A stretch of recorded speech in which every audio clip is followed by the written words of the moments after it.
The movie, when you say, did you mean the movie 54 with Ryan Phillippe? Did you see that movie? Yes, that's what I'm Oh, talking okay. about. Yeah. What did you think of his performance, at least? Or you just thought the whole movie was off? Okay, so that movie put the 80s back 10 years. Okay, you know, everything comes in cycles, like a 20-year cycle. So in the 60s, they do the 40s. In the 80s, but then we never got past the 60s and 70s. And we've been 60s and 70s for the last 30 years. Finally, now they're moving back. Now they're giving you a little touch of the 80s. The movie was so bad, it killed disco. It killed the 80s completely. I was watching this movie, I thought to myself, and I went to the premiere. I was so, I took it personally that it was so terrible because studio was so great.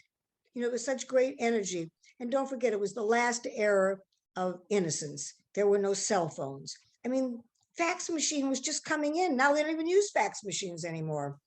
You know, I never, and I take a camera with me wherever I go. So I have pictures of everything, but I have no pictures of, you know, I mean, photographers, there were photographers all over studio and they would take pictures of me.